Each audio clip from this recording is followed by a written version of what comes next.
एक बार एक शिष्य ने एक बुद्ध पुरुष से प्रार्थना की कि हमें ध्यान के बारे में कुछ बताएं।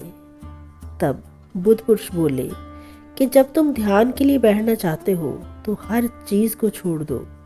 तुम जिस भी आनंद का जीवन में अनुभव करते हो वह तुम्हारे अंतरतम की गहराइयों से आता है। ये तभी आता है जब तुम अपनी सारी पकड़ को छोड़ देते हो और स्थिर हो जाते हो। यही ध्यान है। वास्तव में ध्यान कोई क्रिया नहीं है, ये कुछ भी ना करने की कला है।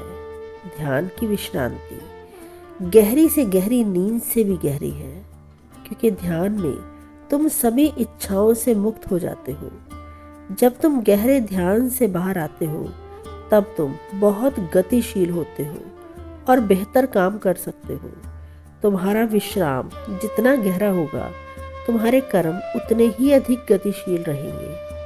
ध्यान भूतकाल तथा भूतकाल की घटनाओं के सभी क्रोध या तनाव से मुक्ति पाना है और भविष्य की सभी योजनाओं और कामनाओं का त्याग करना है।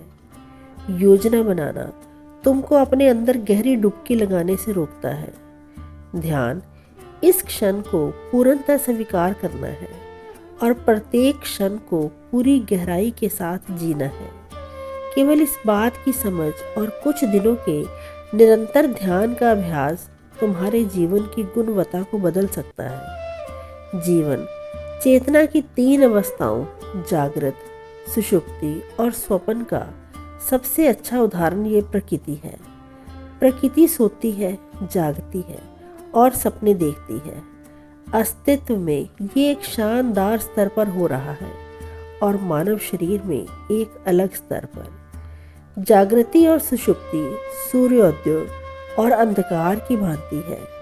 स्वप्न की अवस्था उन दोनों के बीच में गोधूली बेला के समान है। और ध्यान अंतरिक्ष में एक उड़ान की तरह से है, जहाँ पर कोई भी सूर्योदय सूर्यास्त नहीं है, कुछ भी नहीं है। ध्यान सभी इच्छाओं से मुक्त होने का साधन है और इस प्रकार परमात्मा के निकट पहुँचने का मार्ग है।